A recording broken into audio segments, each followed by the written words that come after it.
Good morning students. ನಿನ್ನೆ ಕ್ಲಾಸಲ್ಲಿ ನಾವು ಹೊಸ ಚಾಪ್ಟರ್ನ ಸ್ಟಾರ್ಟ್ ಮಾಡಿದ್ವಿ, ಮ್ಯಾಗ್ನೆಟಿಸಮ್ ಅಂಡ್ ಮ್ಯಾಟರ್ ಅಂತ. ಅದರಲ್ಲಿ ಸುಮಾರು ಬೇಸಿಕ್ ಡೆಫಿನೇಷನ್ಗಳನ್ನ ಮತ್ತೆ ಕಾನ್ಸೆಪ್ಟ್ಸ್ ಅನ್ನ ನಾವು ನಿನ್ನೆ ಕ್ಲಾಸಲ್ಲಿ ಕಲ್ತಿದ್ವಿ. ಸೊ ಅದರಲ್ಲಿ ಪರ್ಟಿಕ್ಯುಲರ್ ಆಗಿ ನಿಮಗೆ ಮ್ಯಾಗ್ನೆಟಿಕ್ ಡೈಪೋಲ್ ಮೂಮೆಂಟ್ ಅಂದ್ರೇನು, ಪೋಲ್ ಸ್ಟ್ರೆಂತ್ ಅಂದ್ರೇನು, ಮತ್ತೆ ಮ್ಯಾಗ್ನೆಟಿಕ್ ಫೀಲ್ಡ್ ಲೈನ್ಸ್ ಅಂತಂದ್ರೇನು, properties of magnetic field lines, ಇವಿಷ್ಟು ಅದರಲ್ಲಿ ಇರ್ತಕ್ಕಂಥ ಇಂಪಾರ್ಟೆಂಟ್ ಕಾನ್ಸೆಪ್ಟ್ ಆಗಿತ್ತು. ಈಗ ಒಂದು ಇಂಪಾರ್ಟೆಂಟ್ ಡಿರವೇಶನ್ ಅನ್ನ ಮಾಡೋಣ ನಾವು ಇವತ್ತು. It is one of the very very very important derivation for your exam. 5 marks ಗೆ ಕೇಳ್ತಾರೆ, ಬಹಳ ಸುಲಭ ಇರತಕ್ಕಂಥ derivation. Show that a current carrying solenoid behaves as a bar magnet. ಅಥವಾ ಉಲ್ಟಾನು ಕೇಳ್ತಾನೆ, show that a bar magnet is equivalent to current carrying solenoid. ಅಂದ್ರೆ ಒಂದು current carrying solenoid bar magnet ಆಗಿ ಬಿಹೇವ್ ಮಾಡುತ್ತೆ ಅನ್ನೋದನ್ನ ಒಂದು ಡಿರವೇಶನ್ ಮಾಡಿ ಅದ್ರ ಮೂಲಕ ತೋರಿಸ್ಬೇಕು ನಾವು. ಈ ಡಿರವೇಶನ್ ಇದೆಯಲ್ಲ ನಿಮಗೆ exactly electric field and charge ಅಲ್ಲಿ ನಾವು ಏನೋ ಒಂದು ಫಸ್ಟ್ ಡಿರವೇಶನ್ ಮಾಡಿದ್ವಲ್ಲ, expression for electric field at a point on the axis of a dipole, ಅದೇ ತರ ಮಾಡ್ತಕ್ಕಂಥ ಒಂದು ಡಿರವೇಶನ್ ಇದು. ಓಕೆನಾ? Let us consider a solenoid of length 2L. Okay, ಇಲ್ಲಿ let n is the number of turns per unit length ಇದೆ. let a is the radius, ಆ turn radius ಅನ್ನ a ಅಂತ ಅನ್ಕೊಳ್ಳೋಣ ನಾವಿಲ್ಲಿ. let p is a point at a distance r from the center of the solenoid. Now you are going to determine the magnetic field at point p and the axis. ಆ point p ನಲ್ಲಿ ಕಂಡುಹಿಡಿಯಬೇಕು. let p is a point at a distance r from the center of the solenoid. As usually ನಾವು ಒಂದೇ ಸರಿ large distance ಕಂಡುಹಿಡಿಯಕ್ಕೆ ಆಗಲ್ಲ ಅಂತ first ಏನ್ ಮಾಡ್ತೀವಿ, ಒಂದು ಸ್ಮಾಲ್ ಎಲಿಮೆಂಟ್ ಅನ್ನು ತಗೊಂಡು of thickness dx. Let consider A small element of thickness dx, ಓಕೆನಾ, which has A number of turns. In terms can be written as n into dx. ಅಂದ್ರೆ ಇದರಲ್ಲಿ ಇರ್ತಕ್ಕಂಥ ನಂಬರ್ ಆಫ್ ಟರ್ನ್ಸ್ ಇದು n. ಓಕೆನಾ? It is at a distance x from the center of the solenoid. ಈ center of the solenoid ಇಂದ x ಅನ್ನಷ್ಟು ದೂರದಲ್ಲಿದೆ ಅಂತ assumption ಮಾಡ್ಕೊಳ್ಳೋಣ. ಈಗ ಫಸ್ಟ್ ಇಲ್ಲಿ ಮ್ಯಾಗ್ನೆಟಿಕ್ ಫೀಲ್ಡ್ ಏನಾಗುತ್ತೆ ಅಂತ ಕಂಡುಹಿಡಿಯೋಣ. ಲೇಟರ್ ಇಂಟಿಗ್ರೇಷನ್ ಮಾಡಿದ್ರೆ p ನಲ್ಲಿ ಏನಿದೆ ಅಂತ ಗೊತ್ತಾಗುತ್ತೆ ನಮಗೆ. ಹೌದಾ? ಓಕೆ, ಸೊ ಇಲ್ಲಿ ಹಾಗಾದ್ರೆ ನಮಗೆ number of turns in the element, number of turns in the element, ಆ ಎಲಿಮೆಂಟ್ ಅಲ್ಲಿ ಇರ್ತಕ್ಕಂಥ ನಂಬರ್ ಆಫ್ ಟರ್ನ್ಸ್ ಅನ್ನ ನೀನು ಕ್ಯಾಪಿಟಲ್ N ಅಂತ ಕರ್ಕೊಂಡ್ರೆ this can be written as what, n into dx. Now magnetic field due to the element, magnetic field due to the element is given by, ಏನಾಗುತ್ತೆ ಹಾಗಾದ್ರೆ magnetic element is given by, say this can be written as dB is equal to ನೋಡಿ, ಒಂದು derivation ಅನ್ನ ಮಾಡಿದ್ರೆ ನೀವು ನೆನಪಿದೆನಾ, circular coil ತಗೊಂಡು ಆ ತರ ಒಂದು ಸರ್ಕ್ಯುಲರ್ ಕಾಯಿಲ್ ಅಷ್ಟೇ ಇದು. Magnetic field at a point on the axis of circular coil derivation ಮಾಡಿದ್ವಲ್ಲ ಹಿಂದಿನ ಚಾಪ್ಟರ್ ಅಲ್ಲಿ, ಅದರ ಎಕ್ಸ್ಪ್ರೆಷನ್ ಇಲ್ಲಿ ಮೇನ್ ಆಗಿ ಬರ್ಕೊಂತೀನಿ. μ0/4π into 2πr² ಇತ್ತು ರೇಡಿಯಸ್. ಇಲ್ಲಿ ರೇಡಿಯಸ್ ಅನ್ನ ನಾನು ಏನಂತ ತಗೊಂಡಿದ್ದೀನಿ, a ಅಂತ ತಗೊಂಡಿದ್ದೀನಿ. let I is the current flowing through the solenoid of length 2L. So ಹಾಗಾಗಿ I ಅಂತ ತಗೊಳ್ತಾ ಇದ್ದೀನಿ. it is 2πa² into n ಆಗಬೇಕು. n ಜಾಗದಲ್ಲಿ ಏನು ತಗೊಂಡಿದ್ದೀನಿ ನಾನು, n into dx divided by, ನೋಡಿ ಈಗ ಇಲ್ಲಿಂದ ಇಲ್ಲಿಗಿರೋ ಡಿಸ್ಟೆನ್ಸ್ ಬರೀಬೇಕು, ಕರೆಂಟ್ ಎಲಿಮೆಂಟ್ ಇರೋ ಡಿಸ್ಟೆನ್ಸ್. ಹೌದಾ? O ಇಂದ ಈ ಎಲಿಮೆಂಟ್ ಇರೋ ಡಿಸ್ಟೆನ್ಸ್ ಏನ್ ಕಂಡುಹಿಡಿಯೋದು ನೀವು ಹಾಗಾದ್ರೆ ಅಂತಂದ್ರೆ, ಇಲ್ಲಿಂದ ಇಲ್ಲಿ ಇರ್ತಕ್ಕಂಥ ಡಿಸ್ಟೆನ್ಸ್ ಏನಂತ ಬರ್ಕೊಂತೀರಾ ಟೋಟಲ್. ಹಾಗಾದ್ರೆ ಇಲ್ಲಿಂದ ಇಲ್ಲಿಗೆ r ಇದೆ, ಇಲ್ಲಿಂದ ಇಲ್ಲಿಗೆ x ಇದೆ. ಸೊ r ಅಲ್ಲಿ x ಅನ್ನ ಕಳ್ಕೊಂಡ್ರೆ r minus x whole square plus r² ಇತ್ತಲ್ಲ, r² ಜಾಗದಲ್ಲಿ a² hole to the power 3/2. ಓಕೆನಾ? ಅಲ್ಲಿ ಏನ್ ಬರ್ಕೊಂಡಿದ್ರೆ ನೆನಪಿದೆನಾ, r² plus x² whole to the power 3/2. that x is nothing but r minus x whole square.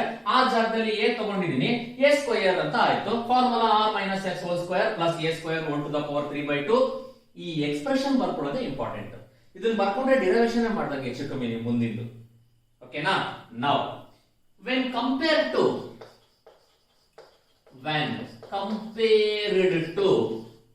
a, r is much greater than a. ಹೌದಾ?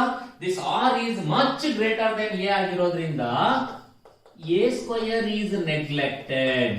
A square ಅನ್ನ ನಾವು neglect ಮಾಡ್ತೀವಿ. A square neglect ಆಗ್ತದೆ. As usually this x is also a small distance, therefore direct ಆಗಿ ನೀವು r square whole to the power 3/2 ಉಳಿಯುತ್ತೆ. 2 get cancel. ಇನ್ನೇನು ಉಳಿಯುತ್ತೆ? ಆರ್ ಕ್ಯೂಬ್ ಅಂತ ಬರ್ಕೊಳ್ಳೋಣ ಡೈರೆಕ್ಟ್ ಆಗಿ. ಇಷ್ಟು ಬರುತ್ತೆ ಸಾಕಲ್ಲಿ ಬರೆಯುವಾಗ. ಓಕೆನಾ? Hence therefore dB is equal to mu naught divided by 4 pi into 2 pi a square I into n into dx divided by this can be written as what? R cube. ಇದನ್ನ ಏನಂತ ಬರೆಯೋಣ? R cube ಅಂತ ಬರೆಯೋಣ direct ಆಗಿ. Now to get total magnetic field at P, to get total magnetic field at P, ಇದನ್ನ equation 1 ಅಂತ ಕರ್ಕೊಂಡ್ರೆ integrate equation 1 ಅನ್ನ integrate ಮಾಡೋಣ. So integral of dB is equal to, ನೋಡಿ ಇವೆಲ್ಲ ಕಾನ್ಸ್ಟೆಂಟ್ ಹೊರಗಡೆ ಬರ್ಬಿಡ್ತೀನಿ, mu naught by 4 pi 2 pi a square I into n divided by r cube. ಇವೆಲ್ಲ constant. dx ಇದೆಯಲ್ಲ, it is minus L to plus L. Limits, because it all depends on the length of the solenoid ಅಲ್ವಾ. Total ನಾವು ಎಷ್ಟು ತಗೊಂಡಿರ್ತೀವಿ? Minimum minus L, maximum plus L ತಗೊಳ್ತೀವಿ ಇಲ್ಲಿ. ಹಾಗಾಗಿ limits ಅನ್ನ minus L to plus L ಅಂತ apply ಮಾಡ್ತೀವಿ. ಸೊ ಟೋಟಲ್ ಮ್ಯಾಗ್ನೆಟಿಕ್ ಫೀಲ್ಡ್ ಸಿಕ್ಬಿಡುತ್ತೆ ನಿಮಗೆ. ಅವಾಗ ನೆನ್ಪಿಟ್ಕೋಬೇಕು, ಲಿಮಿಟ್ಸ್ ನೀವು ಇಲ್ಲಿ ಅಪ್ಲೈ ಮಾಡ್ತಾ ಇರೋದು ಮೈನಸ್ ಎಲ್ ಇಂದ ಪ್ಲಸ್ ಎಲ್ ಗೆ. Where L is the length of that element ಅಂತ ತಗೊಂಡಿರ್ತೀವಿ ನಾವು. ಓಕೆನಾ? ಇಲ್ಲಿ ಟೋಟಲ್ ಲೆಂತ್ ನಾವೇನ್ ತಗೊಂಡಿದ್ವಿ? 2L. ಸೆಂಟರ್ O ಇಂದ ತಗೊಂಡಿರೋದ್ರಿಂದ L ಆಗುತ್ತೆ. ಹೌದಾ? ಯಾಕೆ ನಾನು 2L ತಗೊಂಡಿಲ್ಲ ಅಂದ್ರೆ ಮೇನ್ ರೀಸನ್ ಅಷ್ಟೇ. ಆಕ್ಚುಲಿ ಇದು L ಅಂತ ಅಷ್ಟೇ ಆಗೋದ್ರಿಂದ ಟೋಟಲ್ 2L ಇದೆ. ಇಲ್ಲಿಂದ ಏನಾಯ್ತು? ಇದು L ಆಯ್ತು. So minimum to maximum minus L to plus L ಅಂತ ಲಿಮಿಟ್ಸ್ ಅನ್ನ ಅಪ್ಲೈ ಮಾಡ್ಕೋಬೇಕು. ಈಗ ಇದನ್ನ ಇಂಟಿಗ್ರೇಟ್ ಮಾಡಿದ್ರೆ B is equal to mu naught by 4 pi into 2 into pi a square into I into n divided by r cube. x dx ಅನ್ನ ನೀವು integrate ಮಾಡಿದ್ರೆ ಏನ್ ಸಿಗುತ್ತೆ? x ಸಿಗುತ್ತೆ. ಲಿಮಿಟ್ಸ್ ಅನ್ನ ಅಪ್ಲೈ ಮಾಡಿ minus L to plus L. So this can be written as mu naught by 4 pi into 2 pi a square into I into n divided by r cube into, ನೋಡಿ upper limit minus lower limit. Upper limit x ಜಾಗದಲ್ಲಿ ಎಲ್ಲ ಹಾಕ್ರಿ L, minus lower limit minus into minus plus L plus L ಏನಾಯ್ತು? 2L. L plus L is 2L. Exactly ನಮಗೆ ಏನಿತ್ತು ಅಂತ ಅದೇ ಅಲ್ವಾ ಸಿಗ್ತಾ ಇರೋದು ಇವಾಗ. ಓಕೆ, ನಾವು ಈಗ ಇಲ್ಲಿ ಒಂದು ಎಕ್ಸ್ಪ್ರೆಷನ್ ಅನ್ನ ನೀವು ನೆನಪಿಟ್ಕೋಬೇಕು. ಏನು? ಬಟ್ ಇವನ್ನ ಬರ್ಕೋಬೇಕು. Pi a square is nothing but area. Pi r square ಅಲ್ವಾ, ರೇಡಿಯಸ್ ನ ಆರ್ ಅಂತ ತಗೊಳ್ಳೋದ್ರ ಬದಲು ಎ ತಗೊಂಡಿದ್ದೀನಿ. ಹಾಗಾಗಿ pi a square is nothing but area ಆಯ್ತು. Next n into 2L. This n into 2L is nothing but n. Total number of turns ಸಿಗುತ್ತೆ ನಮಗೆ. n into 2L gives the total number of turns. ಹಾಗಾದ್ರೆ ಈಗ ಈ pi a square ಜಾಗದಲ್ಲಿ area, n into 2L ಜಾಗದಲ್ಲಿ n ಅನ್ನ ಬರೆಯೋಣ. ಏನಾಗುತ್ತೆ ಅವಾಗ? B is equal to mu naught by 4 pi into 2 into a into I into n divided by ಏನು ಉಳಿದಿದೆ? r cube. ನೆನಪು ಮಾಡ್ಕೊಳ್ಳಿ, n into I ಅಂತಂದ್ರೆ ನಿನ್ನೆ ನಾವು ಏನಂತ ಓದಿದ್ವಿ ನೆನಪಿದೆನಾ? I into a magnetic dipole moment. ಹೌದಾ? ಮ್ಯಾಗ್ನೆಟಿಕ್ ಡೈಪೋಲ್ ಮೊಮೆಂಟ್ ಗೆ ನಾವು ಇನ್ನೊಂದು ರೀತಿನೂ ಬರೀಬಹುದು ಎಕ್ಸ್ಪ್ರೆಷನ್. m into 2L ಬರ್ಕೊಂಡಿದ್ರೆ other than m into 2L ಬದಲಿ ನಾನು ಇನ್ನೊಂದು ಎಕ್ಸ್ಪ್ರೆಷನ್ ಕೂಡ ಬರೀಬಹುದು ಅಂತ ಹೇಳಿದ್ರೆ that is I into a where n is the number of turns ಇರೋದ್ರಿಂದ here, but magnetic dipole moment m can be written as n into I into a number of turns ಇದ್ದಾಗ. Therefore the above expression becomes B is equal to mu naught by 4 pi into 2 NIA ಜಾಗದಲ್ಲಿ m ಬರೀರಿ 2m divided by r cube, where m is the magnetic dipole moment. This is same as the expression for magnetic field due to a bar magnet. ಈ expression ಏನಿದೆಯಲ್ಲ, this is similar to expression for magnetic field due to a bar magnet. ಇದು bar ಮ್ಯಾಗ್ನೆಟಿನ expression ಗೆ equal ಆಗಿರೋದ್ರಿಂದ thus solenoid acts as a bar magnet. ನೋಡ್ಕೊಳ್ಳಿ, ಈ expression ಅನ್ನ ನೆನಪಿಟ್ಕೊಂಡ್ರೆ ನಿಮಗೆ electric field on the axis due to a dipole ಏನ್ ಮಾಡಿದ್ವಲ್ಲ, ಅಲ್ಲಿ ಏನ್ ಬಂದಿತ್ತು 1/4π ಎಪ್ಸಿಲಾನ್ ನಾಟ್ ಇಂಟು 2p/r³ ಬಂದಿತ್ತು. ಇಲ್ಲಿ 1/4π ಎಪ್ಸಿಲಾನ್ ನಾಟ್ ಬದಲಿ μ0/4π, ಇಲ್ಲಿ p ಅಂದ್ರೆ ಎಲೆಕ್ಟ್ರಿಕ್ ಡೈಪೋಲ್ ಮೂಮೆಂಟ್, ಇಲ್ಲಿ m ಅಂದ್ರೆ ಮ್ಯಾಗ್ನೆಟಿಕ್ ಡೈಪೋಲ್ ಮೂಮೆಂಟ್. ಸೊ ಈ ಡಿರೈವೇಶನ್ ಮಾಡುವಾಗ ಬಹಳ ಇಂಪಾರ್ಟೆಂಟ್ ಅಂತಂದ್ರೆ ಫಸ್ಟ್ ಈ ಈಕ್ವೇಶನ್ ಅನ್ನ ಬರ್ಕೊಳ್ಳೋದು. ಇದು ಒಂದು ಈಕ್ವೇಶನ್ ಬರ್ಕೊಂಡ್ರೆ ಇಡೀ ಡಿರೈವೇಶನ್ ಬಹಳ ಈಸಿ ಆಗುತ್ತೆ. It's a very very very important derivation. ಓಕೆನಾ? So let us consider a current carrying solenoid of length 2L. Let P is a point at a distance r from the center of the solenoid. Let us consider a small element of thickness dx. The I is the current passing through the solenoid ಆಗಿತ್ತು ಅಂತಂದ್ರೆ the number of turns in the element is nothing but n is equal to n into dx. Magnetic field due to the element is given by μ0/4π into 2pi a square I into n into dx by ಅಲ್ಲಿ expression r square plus a square whole to the power 3/2 ಇತ್ತಲ್ವಾ, ಅದೇ ತರ ಇಲ್ಲಿ r minus x ಮಾಡ್ಕೋಬೇಕು. ಆಗ ಇಲ್ಲಿಂದ ಇಲ್ಲಿಗಿರೋ distance ಸಿಗುತ್ತೆ ನಿಮಗೆ r minus x whole square plus a square to the power 3/2. a square neglect ಮಾಡ್ತೀರಾ, r minus x whole square ಇರುತ್ತೆ. x is a very very very small distance, it is also neglected, therefore r³ ಉಳಿಯುತ್ತೆ. r³ ನ ಬರ್ಕೊಳ್ಳಿ, ಅದನ್ನ integrate ಮಾಡಿ -l to +l, ಅದನ್ನ simplify ಮಾಡಿ ಈ ಎರಡು ವಿಚಾರಗಳನ್ನು ನೆನಪಿಟ್ಕೊಳ್ಳಿ. pi a square ಜಾಗದಲ್ಲಿ ಏರಿಯಾ, n into 2l ಜಾಗದಲ್ಲಿ n. ಮ್ಯಾಗ್ನೆಟಿಕ್ ಡೈಪೋಲ್ ಮೂಮೆಂಟ್ ನ ಡೆಫಿನೇಷನ್ ಪ್ರಕಾರ n into I into a ಅಂದ್ರೆ m ಅಂತ ಬರೆಯುವ. I into a ಅಂದ್ರೆ m ಒಂದು ಟರ್ನಿಗೆ, ನಂಬರ್ ಆಫ್ ಟರ್ನ್ಸ್ ಇದ್ರೆ n into I into a, m ಅನ್ನ ಸಬ್ಸ್ಟಿಟ್ಯೂಟ್ ಮಾಡಿ ಎಕ್ಸ್ಪ್ರೆಷನ್ ಏನ್ ಸಿಗುತ್ತೆ μ0/4π into 2m/r³. ಈಗ ಸಪೋಸ್ ನಮಗೆ ಸಿಲೆಬಸ್ ಅಲ್ಲಿ ಇದು ಒಂದೇ ಇರೋದು, ಆಕ್ಚುಲಿ ನೆನಪಿದೆ ಎಲೆಕ್ಟ್ರಿಕ್ ಫೀಲ್ಡ್ ಅಲ್ಲಿ ನಾವು ಏನ್ ಮಾಡಿದ್ವಿ, ಇನ್ನೊಂದು ನೆಕ್ಸ್ಟ್ ಇದನ್ನ ಬೈಸೆಕ್ಟರ್ ಆಫ್ ದಿ ಡೈಪೋಲ್, ಹೌದಾ, ಈಕ್ವೆಟೋರಿಯಲ್ ಲೈನ್ ಅಥವಾ ಬೈಸೆಕ್ಟರ್ ಆಫ್ ದಿ ಡೈಪೋಲ್ ಅಂತ ಮಾಡಿದ್ವಲ್ಲ. ಇಲ್ಲೂ ಹಾಗೇನಾದ್ರೂ ನಿಮಗೆ magnetic field due to equatorial plane of the dipole, magnetic dipole ಅಂತ ಕೇಳಿದರೆ ಆಗ ಎಕ್ಸ್ಪ್ರೆಷನ್ ಏನಾಗುತ್ತೆ μ0/4π into m/r³. ಸೇಮ್ ಎಕ್ಸ್ಪ್ರೆಷನ್ 2 ಬದಲಿ m/r³ ಅಂತ ಬರುತ್ತೆ ಅಷ್ಟೇನೆ. ಓಕೆನಾ? ಅದೊಂದು ಎಕ್ಸ್ಪ್ರೆಷನ್ ನೆನಪಿಟ್ಕೊಂಡಿರ್ಬೇಕು ನೀವು. That is expression for magnetic field due to what? Bisector line ಅಥವಾ equatorial plane of the magnetic dipole is given by ಏನಾಗುತ್ತೆ for a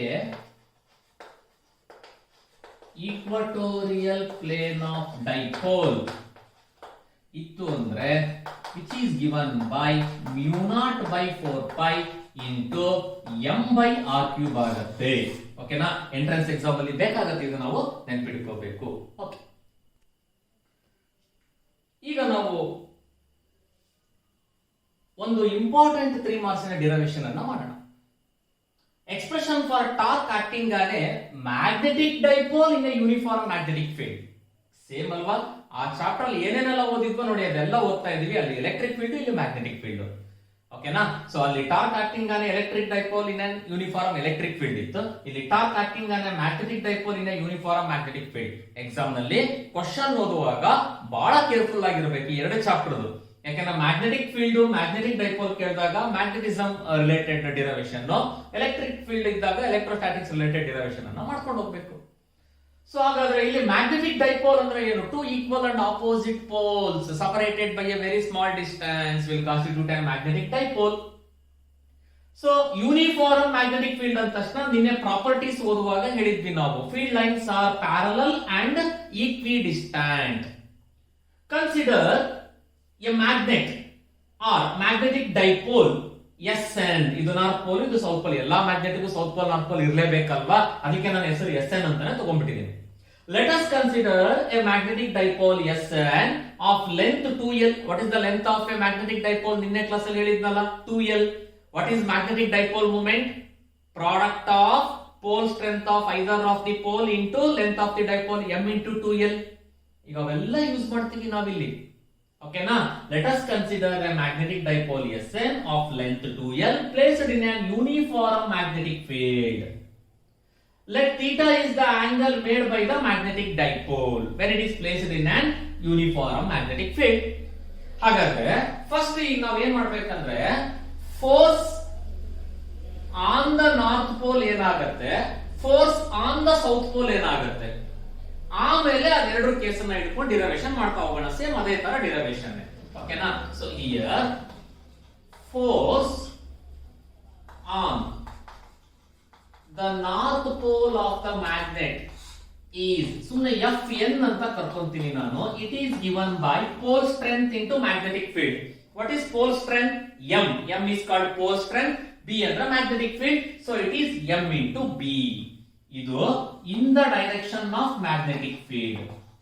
it is in the direction of magnetic field. In the direction of magnetic field ಇರುತ್ತೆ. North pole ಇಂದ ಯಾವಾಗಲೂ south pole ಕಡೆ magnetic field lines ಅನ್ನು ನಾವು ತಗೊಳ್ಳೋದು. So north pole ಅನ್ನ in the direction of magnetic field.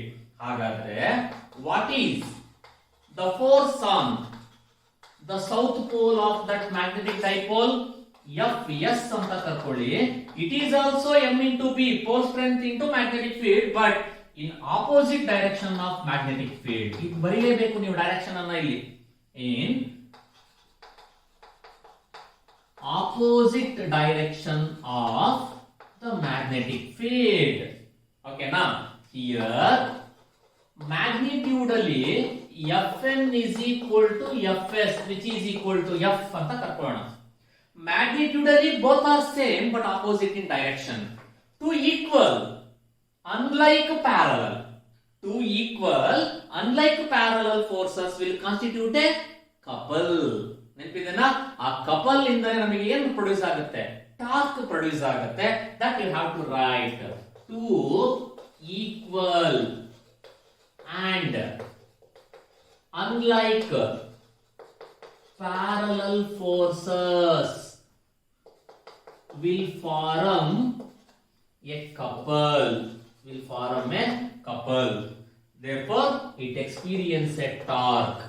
Therefore it experience a torque. Torque is nothing but rotating effect. Torque ಅನ್ನು experience ಮಾಡ್ತು. ಹಾಗಾದ್ರೆ ಲೆಟ್ ಟಾರ್ಕ್ ಅಂದ್ರೆ ಏನು? Basic definition, force into perpendicular distance. This is the basic definition of the torque. It may be due to electric field or it may be due to magnetic field. Concept same, force into perpendicular distance. Torque ಅಂತಂದ್ರೆ, so if tau is the torque due to the magnetic force, then force ಅಂದ್ರೆ ಎರಡರಲ್ಲಿ ಯಾವ್ದಾದ್ರು ಬರಿಬಹುದಲ್ಲ, m into b into ಇಲ್ಲಿ perpendicular distance ಯಾವ್ದಿದೆ? an. an is the perpendicular distance. Or this can be written as mb into, what is an? ನೋಡಿ, in triangle SNA sin theta ಅಂದ್ರೆ opposite by ಏನಂತ ಬರೀತೀರಾ? ಹೈಪಾಥನಸ್. an divided by sn. sn is nothing but what? 2l. Therefore an ಜಾಗದಲ್ಲಿ ಏನಂತ ಬರೀಬಹುದು ನೀವು? 2l sin theta. ಅದನ್ನೇ ಬರ್ದಿದ್ದು ನಾನು. an ಜಾಗದಲ್ಲಿ 2l sin theta. ಓಕೆನಾ? ಬಟ್ ನೆನಪು ಮಾಡ್ಕೊಂಡು ಇದನ್ನ ಸ್ವಲ್ಪ ರೀಅರೇಂಜ್ ಮಾಡಿ ಈ ತರ ಬರೀತೀನಿ ನಾನು. This can B return as m into 2l b sin theta. ನಾನು ಹೇಳಿದ್ದೆ ಹಿಂದಿನ ಚಾಪ್ಟರ್ ಅಲ್ಲಿ ನಿಮಗೆ ಏನು, ಎಲ್ಲೇ m into 2l ಅಂತ ಬಂದ್ರೆ capital M magnetic dipole moment, ಎಲ್ಲೇ q into 2a ಬಂದ್ರೆ p ಎಲೆಕ್ಟ್ರಿಕ್ ಡೈಪೋಲ್ ಮೊಮೆಂಟ್. ಈಗ ಈ ಚಾಪ್ಟರ್ ಅಲ್ಲಿ m into 2l force strength into dipole length ಬಂದ್ರೆ magnetic dipole moment, that is capital M, which is equal to mb sin theta. So ಹಾಗಾದ್ರೆ ಇಲ್ಲಿ ಬರಿಬೇಕು, since capital M ಅಂದ್ರೆ magnetic dipole moment which is given by m into 2l. This is the expression for torque acting on a magnetic dipole when placed in an uniform magnetic field. ಅಲ್ಲಿ ಏನು ಬಂದಿತ್ತು? p sin theta ಬಂದಿತ್ತು. p ಅಂದ್ರೆ electric dipole moment, e ಅಂದ್ರೆ electric field. ಇಲ್ಲಿ ಏನ್ ಬರ್ತಾ ಇದೆ? mb sin theta. m ಅಂದ್ರೆ ಮ್ಯಾಗ್ನೆಟಿಕ್ ಡೈಪೋಲ್ ಮೊಮೆಂಟ್, b ಅಂದ್ರೆ magnetic strength of the magnetic field. As usual ಇದನ್ನ ನೀವು ವೆಕ್ಟರ್ ಫಾರ್ಮ್ ಅಲ್ಲಿ ಬರೆಯೋದಾದ್ರೆ, this vector tau is equal to M cross B. ಈಗ ಸೈನ್ ಥೀಟಾ ನಮಗೆ ಇಲ್ಲಿ ಕ್ರಾಸ್ ಪ್ರಾಡಕ್ಟ್ ಬಂದಾಗ ಇರಲ್ಲ, ಸೊ ಹಾಗಾಗಿ tau is equal to M cross B ಅಂತ ಬರೀತೀರಾ. ಹಾಗಾದ್ರೆ when theta is equal to 90 degree ಇದ್ದಾಗ ಟೌ ಏನಾಗಿರುತ್ತೆ, ಮ್ಯಾಕ್ಸಿಮಮ್ ಇರುತ್ತೆ, which is equal to M into B, because sine 90 degree is what 1. ಅದೇ ಏನಾದ್ರು theta is equal to 0 degree ಇತ್ತು ಅಂತ ಅಂದ್ರೆ ಮಿನಿಮಮ್ ಇರುತ್ತೆ, ಇಟ್ ಈಸ್ 0. ಯಾಕೆ, ಸೈನ್ 0 ಈಸ್ 0. ಎಕ್ಸಾಂಪಲ್ ಹೀಗೂ ಕೇಳಬಹುದು, when will the torque acting on a magnetic dipole maximum and minimum? And you have to remember one more thing, when theta is equal to 0 degree, it is in the static equilibrium, ಒಂದು equilibrium state ಅಲ್ಲಿ ಇರುತ್ತೆ ಅಂತ ಅರ್ಥ. ಯಾವುದು, ಈ magnetic dipole. when theta is equal to 180 degree ಇತ್ತು ಅಂದ್ರೆ it is unstable equilibrium condition ಇರುತ್ತೆ. ಎಂಟ್ರೆನ್ಸ್ ಎಕ್ಸಾಮ್ ಗೆ ನಮಗೆ ಅದು ಬೇಕಾಗುತ್ತೆ. But as for theory exam ಗೆ ಡಿರೈವೇಶನ್ ಇಲ್ಲಿವರೆಗೂ ಕಲಿರಿ, ಪ್ಲಸ್ ಈ ವೆಕ್ಟರ್ ಫಾರ್ಮ್ ಯಾವಾಗ ಮಿನಿಮಮ್ ಯಾವಾಗ ಮ್ಯಾಕ್ಸಿಮಮ್ ಒಂದೇ ತರ ಇದೆ ಡಿರೈವೇಶನ್. ಈಸಿ ಇದೆ ಅಲ್ವಾ ಇದು? ಓಕೆ, ಸೊ ಈಗ ಇವತ್ತಿಗೆ ಇಷ್ಟು ಸಾಕು, ಬಿಕಾಸ್ ಇವೆರಡು ಇಂಪಾರ್ಟೆಂಟ್, ತುಂಬಾ ನಮಗೆ ಎಕ್ಸಾಮಿಗೆ ಡಿರೈವೇಶನ್ ಇಂಪಾರ್ಟೆಂಟ್ ಇರೋದ್ರಿಂದ ಮನೆಯಲ್ಲಿ ನೀಟಾಗಿ ಪ್ರಾಕ್ಟೀಸ್ ಮಾಡಿ ಎರಡು ಡಿರೈವೇಶನ್ ಅನ್ನ, ಇನ್ನ ಎರಡು ಡಿರೈವೇಶನ್ ಇದೆ ಈ ಚಾಪ್ಟರ್ ಅಲ್ಲಿ. ನೆಕ್ಸ್ಟ್ ಕ್ಲಾಸ್ ಅಲ್ಲಿ ನಾವು ಆ ಡಿರೈವೇಶನ್ ಅನ್ನ ಕಲಿಯೋಣಂತೆ. ಓಕೆನಾ? Thank you.